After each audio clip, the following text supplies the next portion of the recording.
Wapo wasio waaminifu wanacheza na hii terminology kampuni ya kizawa. Anamchukua dereva wake, anaanzisha kampuni, lakini mmiliki ni yeye kwa kutumia mgongo wa dereva wake. Sasa hii ya kampuni ya kizawa, nataka kuona kampuni za Watanzania, sio kampuni iliyopo Tanzania. Nataka kuona kampuni ya Watanzania. Naweka kampuni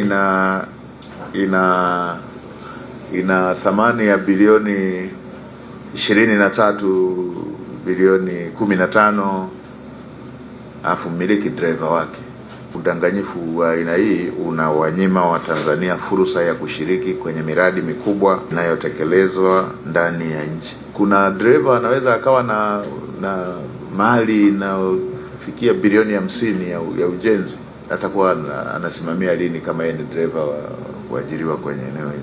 Nilishazielekeza taasisi zetu, wale watakaogundulika wanafanya ujanja wa aina hiyo, tutawafungia, watafanya kazi tena ndani ya nchi yetu. Huko ni kuwatapeli wa Tanzania, huko ni kuwaibia fursa wa Tanzania. Tumekupa mradi, una nafasi yako ya kutekeleza mradi, tena asilimia kubwa. Tumetaka hata hicho kidogo sehemu kiwanufaisha wa Tanzania, unataka kukomba na hicho. Wale tukiwagundua, tutawafungia, watafanya kazi tena ndani ya nchi yetu. Usipofuatilia na kujua hiyo, tumia vyanzo vyangu nikijua, na ninyi mtakuwa mmeshiriki. Na naisema kwa shughuli hii hapa, nasema na kwa maeneo mengine yote ambayo tuna miradi mikubwa ya kimkakati. Jinsi tulivyoweka sheria, tunataka watu waheshimu hivyo sheria tulivyoweka. Mradi wetu unaanzia Uganda Hoima, unafika mpaka hapa tulipo Chongoleani Tanga.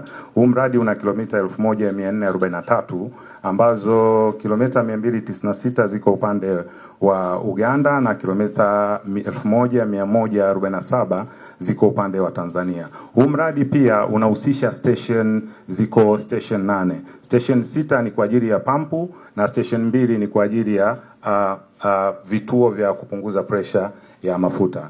Katika vituo 6 vya pampu, vituo 2 viko upande wa Uganda na vituo 4 viko upande wa Tanzania. Mheshimiwa Waziri Mkuu, mradi huu ni mradi wa kimkakati. Unahakikisha kwamba sio mradi tu unajenga bomba, lakini tunahakikisha kwamba tunasimamia wazao kupata ajira kwenye mradi. Tunasimamia kuhakikisha kwamba wazao wanapata mafunzo kwenye mradi. Tunahakikisha pia wakandarasi wetu wanapata nafasi za kutoa huduma na bidhaa kwenye mradi wa EACOP.